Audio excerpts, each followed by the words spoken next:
Olá, caríssimos alunos, aqui é o professor Alisson de Atualidades. Vamos dar sequência à aula, continuando ainda na conceituação básica desses conceitos políticos.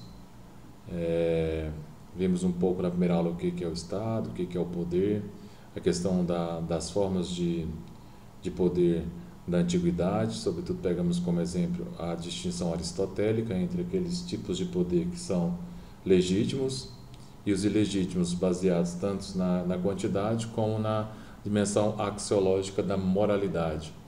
Então, continuando, na modernidade vamos ter alguma mudança com relação a isso, sobretudo pegando os teóricos como Maquiavel e Montesquieu. A política da modernidade vai acrescentar, vai resumir Maquiavel com duas formas de governo. Você tem um principado e a república. Coloquei um exemplo aqui de uma das grandes obras de Maquiavel, que é O Príncipe. Os alunos do terceiro já devem estar bem cientes dessa obra que nós estamos estudando em filosofia política. O Príncipe Maquiavel é como que um receituário de como conquistar e manter o poder numa Itália que estava totalmente, digamos, esgarçada em termos políticos.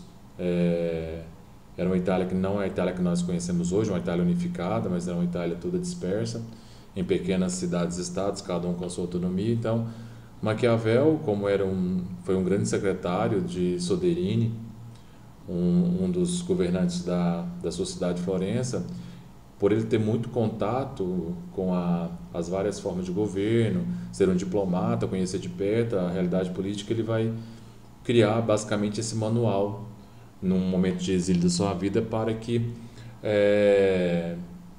uma das prerrogativas que a gente possa interpretar da obra é que, para, de certa forma, unificar a Itália, e através dessa questão de pensar um poder do príncipe que seja um poder soberano. E você tem também um Maquiavel que defende, por outro lado, a república em uma das suas obras. Nesse sentido, a modernidade vai trazer também, junto com Montesquieu, outra tripartição dessa forma de poder. Vamos ter aí a monarquia, o despotismo e a república para Montesquieu. Lembrando que a democracia, que para Aristóteles era uma forma de governo, para Montesquieu era apenas uma qualidade da república. Isso é uma diferença bem acentuada para Montesquieu em relação a Aristóteles. Então, quando falamos de regimes de governo, falamos de características que podem ou não aparecer nas descrições fornecidas pelas formas de governo. Então, essas características são a democracia, autoritarismo e totalitarismo, que a gente vai ver no final dessa aula. Continuando na nossa aula, vamos ver agora a diferença entre as formas de governo e também saber o que é forma de governo e a diferença entre regime de governo, que geralmente há uma certa confusão conceitual. Quem não é da área geralmente tropeça nessas diferenças entre formas de governo e regime de governo. O que podemos salientar de início é que as formas de governo, esclarecidas pela primeira vez por Aristóteles, onde ele analisou, com base nas experiências, por ter visitado escritos de mais ou menos uns 158 a 153 tipologias de constituição, e isso deu muita base para ele fazer uma análise mais detida das formas de governo. Então, para Aristóteles, visa mostrar o modo como um governo pode ser organizado para lidar com as questões de Estado. Lembrando que as formas de governo, para Aristóteles, e mesmo uma definição bem técnica, se a gente pudesse assim chamar as formas de governo, ela é um conjunto de instituições políticas que, por meio dos quais um Estado se organiza a fim de exercer o seu poder sobre a sociedade, e bem como, é claro, estabelecer essas relações entre governantes e governados. Então, apesar de parecer um pouco complexo as formas de governo, acho que quando estivermos falando sobre a diferença entre monarquia e república, que são as duas formas clássicas, vai ficar mais claro. Então, vamos continuar a nossa aula. Nós temos aí no slide de cima, o conceito de forma de governo. Só para reforçarmos, nós temos aí, está relacionado à maneira como se dá a instituição do poder e como se dá a relação entre governantes e governados.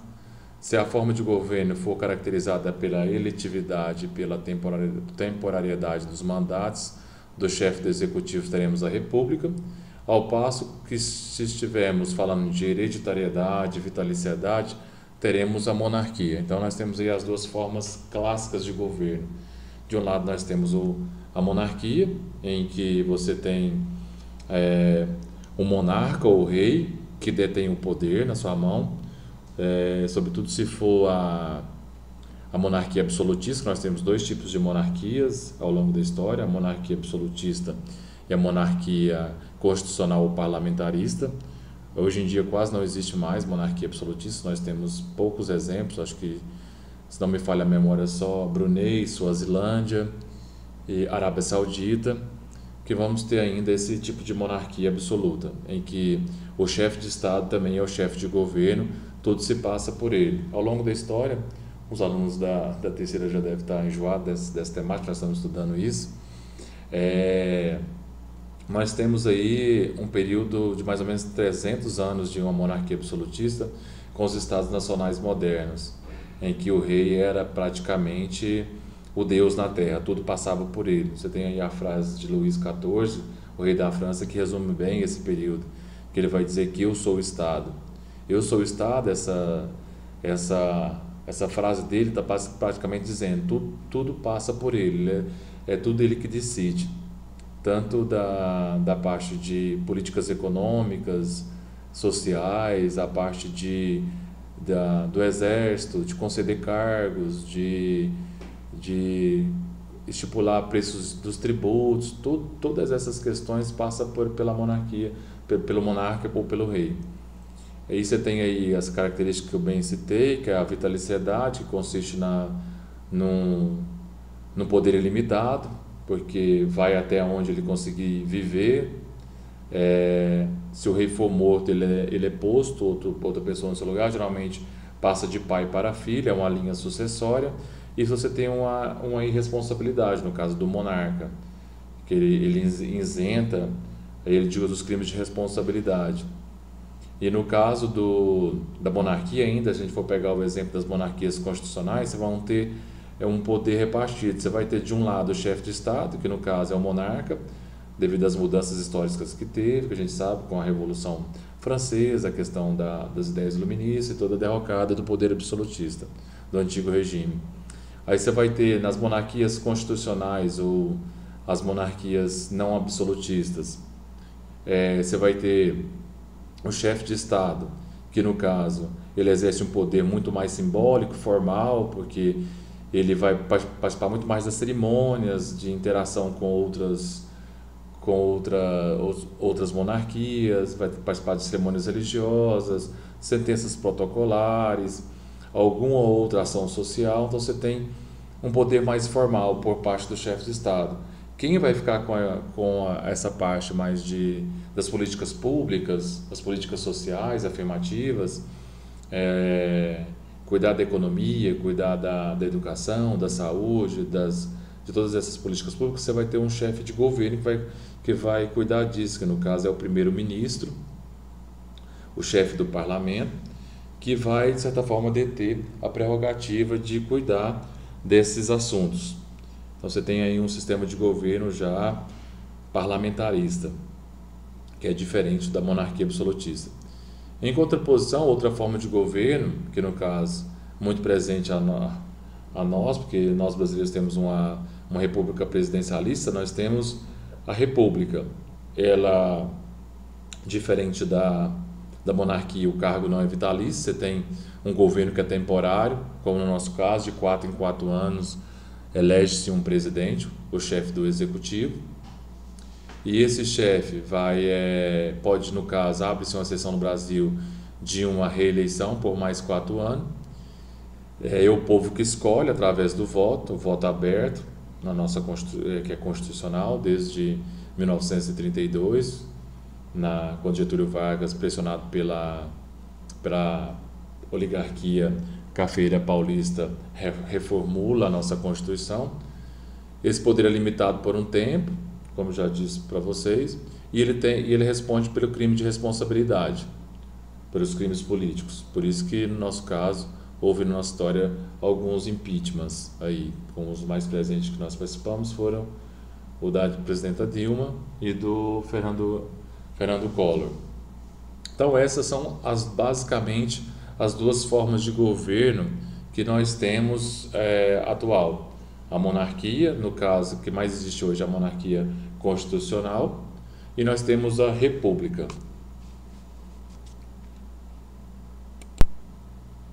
Na sequência, nós vamos continuar agora, falando agora sobre os regimes de governo.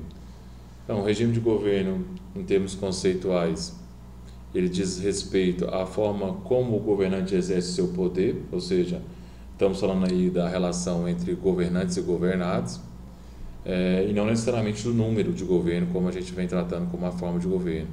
Tem que tomar cuidado com essas diferenças, porque geralmente há uma confusão entre regime de governo e forma de governo. Por exemplo, quando falamos em regime de governo, pode ser que a gente confunda esses conceitos e você tem experiências que são típicas de alguns governos que podem ser autoritários, outros podem ser democráticos, outros podem ser totalitários. E essa confusão que habita na questão da política entre esses dois conceitos, no caso, sobretudo, entre a república e a monarquia, e o regime de governo, a gente pode fazer uma confusão no seguinte sentido. Vamos pegar, por exemplo, um erro que é conceitual é acreditar que a monarquia, por você ter um rei, no caso, ela se apresenta como uma forma autoritária. Você pode ter monarquias que são altamente democráticas, que pautada numa Constituição, num parlamento eleito, que vai criar leis e vai, de certa forma, ser muito mais democrático do que certas repúblicas. Então, do mesmo modo que pode existir repúblicas que na teoria são democráticas, mas que os governantes utilizam de subterfúgios para manter-se no poder, criando, por exemplo, regimes autoritários. Se a gente for pegar, por exemplo, a Coreia do Norte, onde existem eleições periódicas que não respeitam parâmetros estabelecidos nos organismos internacionais para regulamentar as suas tais eleições. Percebe que a gente pode incorrer em alguns erros? Por exemplo, nós tivemos um período em que, a gente pegar a era varguista, o presidente Vargas não era nada democrático na posição dele, apesar de vestir todo um ideal de populismo, de pregar a propaganda do populismo, era um governo extremamente autoritário. Então, regime de governo, só para reforçar essa ideia, nós temos a tipologia de três. Nós temos o regime de governo que é totalitário, o que é autoritário e o que é democrático. Então, vamos ver especificamente agora quais são esses três tipos de regime de governo para a gente marcar bem a diferença entre forma de governo e regime de governo. A primeira forma de governo que nós vamos, o primeiro regime de governo que vamos apresentar é a democracia, pegando como base a democracia antiga de Aristóteles. Então, para Aristóteles, o povo é soberano. A única restrição que teria para essa soberania popular é a questão do bem comum, da liberdade, estaria restrita no sentido de que, para não cair numa demagogia, numa forma oposta, em termos éticos, de uma forma de um regime de governo que deveria valer-se para todos, pensando no ideal do bem comum, da justiça, que é muito forte a relação entre ética e política para Aristóteles, você tinha essas duas restrições com relação a essa soberania, que limitaria, de certa forma, a questão da participação popular. Lembrando que você tem aí uma dificuldade histórica com relação a essa democracia direta ateniense, que não são todos que participam, né, dessa democracia. Mas tirando essas questões históricas e voltando um pouco para a questão da etimologia da palavra, a palavra democracia vem do grego, e é praticamente uma invenção grega, democracia. Demos significa povo e kratos significa poder e autoridade, no sentido de que o poder é do povo, mas não quer dizer que o governo, ou não quer dizer que o governo pelo povo, no sentido assim, de que o governo está para o povo, no sentido de satisfazer todas as necessidades. Você tem que, vamos pegar aí, por exemplo, a questão da Grécia. Você tem uma pequena parcela da sociedade que vai participar dos assuntos da cidade. Então, não quer dizer que o governo vá, de certa forma, deliberar sobre todos os assuntos. Então, você tem digamos, uma restrição até mesmo pela questão do que é o bem comum, do que é interessante discutir em torno desse bem comum. Então, a democracia para Aristóteles, pensando nessa ideia da limitação, exige de um lado não necessariamente uma competência técnica, já que estamos tratando do povo, e você tem o ideal das leis que deve reger essa Constituição e limitar a questão da participação dos possíveis erros que pode cair a democracia e se tornar uma demagogia. Então, saindo um pouco da teoria aristotélica, que é pouco afeita à democracia, se a gente for pensar daquelas formas legítimas de governo e das formas ilegítimas, a democracia está escalonada como a terceira forma ruim de governo, mas dentre as três, tirania, oligarquia e democracia, a democracia ainda é uma das melhores para Aristóteles, e nos resguardando um pouco do contexto histórico. A gente sabe que a democracia ateniense ela surge no século VI a.C., só uma digressão histórica rapidinho, já entendemos por que ela é uma democracia direta. Então você tem ali primeiro Solon, que faz algumas reformas políticas, ele cria a eclésia ou a assembleia, ele cria também um conselho, uma bulé, mas ele ainda permanece com aqueles quesitos do voto censitário, que é aquele voto estabelecido pela questão da renda cidadã que cada um possuía. Então você tem aí ainda nessa linha sucessória desses grandes expoentes de Atenas, Solon ainda muito aquém daquela cultura democrática. Com Clístenes a gente vai ter algumas mudanças, como a divisão da Ática em 10 demos, 10 bairros praticamente. Você tem um conselho, a bulé, formado por 50 membros, mas quem decide no fundo é a Assembleia. O que ele vai trazer de novo, o Clístenes, vai ser essa abolição do voto censitário, que vai ampliar, depois de tanta reivindicação do povo e das revoltas populares da classe mais marginalizada grega, você vai ter um amplião da questão da cidadania. Então você vai ver aí, o cidadão é um homem livre, nascido em Atenas, de pai e mãe, e isso vai ampliar muito a participação política. O ainda vai permanecer como restrição só as mulheres, só as mulheres, as crianças, os escravos e os estrangeiros.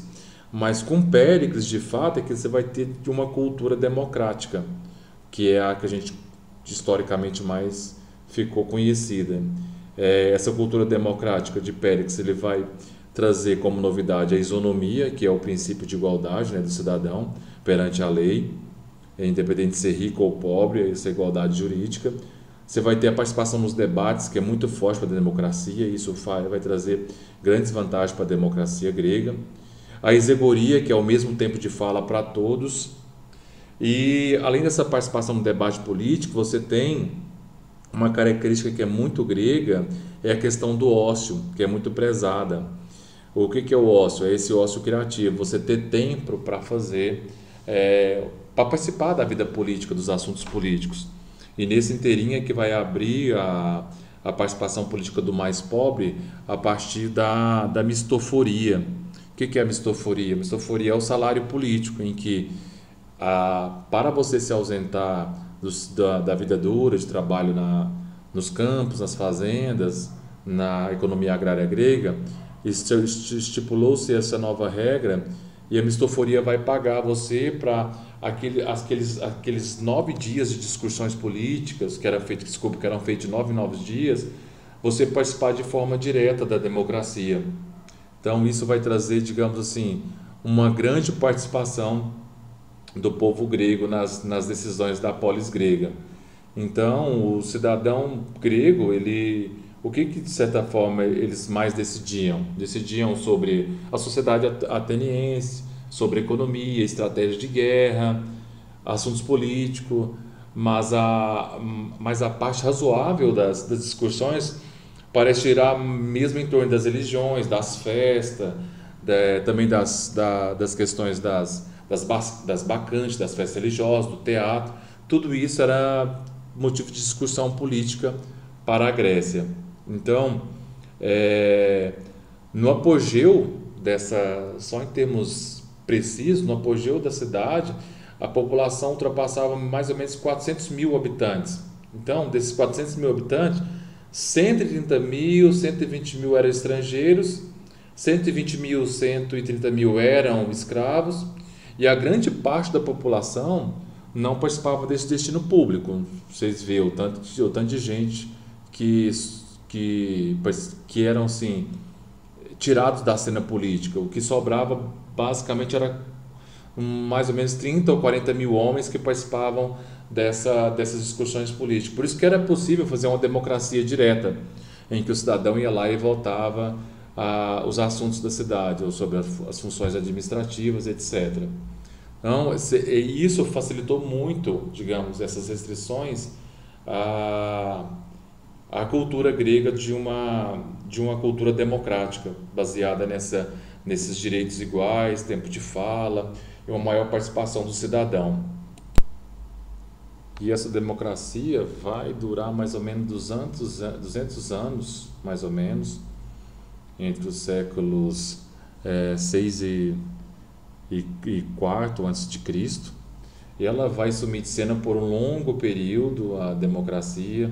Ela vai sofrer, digamos, essa derrota e vai ficar adormecida, esquecida no ostracismo por toda a Idade Média. E a partir só do século XV, com o reflorescimento do ideário absolutista, que serviu de sustentáculo, é claro, aos governos despóticos, os ideais democráticos sairão, de certa forma, de cena por esse período histórico também. Aí quando é que refloresce essa questão da democracia moderna?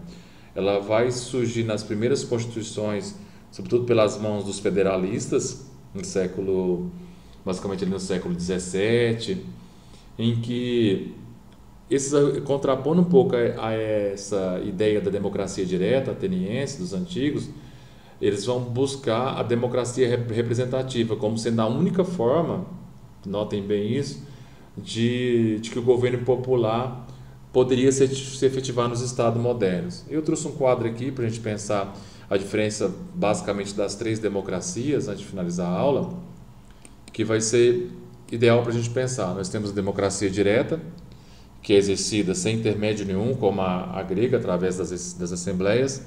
Nós vamos ter essa democracia representativa, que é típica dos estados modernos e defendida sobretudo pelos federalistas modernos, como eu disse para vocês, que historicamente vão bater nessa tecla contra a democracia direta ateniense, e sobretudo pela dificuldade que vai ser na modernidade de ter uma democracia direta, sobretudo pela questão da quantidade de pessoas que hoje em dia são cidadãos, né, como a comunidade grega ou a sociedade grega, que pouquíssimas pessoas eram consideradas cidadãos, então era mais fácil exercer essa democracia. A democracia, o terceiro tipo da democracia, nós vamos ver a democracia representativa, quer dizer, participativa, em que na participativa ela é exercida em parte pelos representantes eleitos, controlados pelos eleitores, e em parte pelos próprios cidadãos, nos assuntos que diz respeito mais diretamente aos seus interesses. A gente for olhar, por exemplo, um exemplo dessa democracia participativa, a gente pode chamar ela de semidireta. É bom chamar de semidireta, porque ela vai, de certa forma, possibilitar a intervenção básica de algumas prerrogativas que é parte da população, sobretudo plebiscito, referendos, uma iniciativa popular, o veto popular também. Tudo isso vão ser, digamos, prerrogativas próprias dessa democracia semidireta ou participativas. Então, a democracia ateniense, só para finalizar, ela é impraticável hoje na sociedade nossa, como era de certa forma exercida em Atenas. Sobretudo, o que mais pega como uma dificuldade são, digamos, os afazeres privados nossos, a questão de uma forte mudança no conceito de liberdade, que não dá mais para ver aquela liberdade ateniense. E nós temos também, aliado a isso, e uma grande diferença, que eu já bati nessa tecla, que é a questão da questão da população, da participação da população. Em que sentido que eu estou dizendo isso? Que não dá mais para todo mundo exercer uma democracia direta e ir no Congresso votar, por isso que a gente escolhe representantes que vão nos representar e vão, de certa forma, acredita-se, pelo menos em teoria, que vão conseguir reger os interesses da sua maioria. Não é sempre que acontece, como a gente sabe, mas digamos, é o ideal para o nosso tipo de sociedade de hoje. Eu vou finalizando a aula, que já está muito extenso, e na próxima aula a gente vai ver os outros dois tipos, o autoritarismo e o totalitarismo, como forma de entender esses três regimes que é próprio das formas de governo que já estamos estudando, dessas qualidades de governo que estamos estudando. Então, muito obrigado, tenha um bom estudo.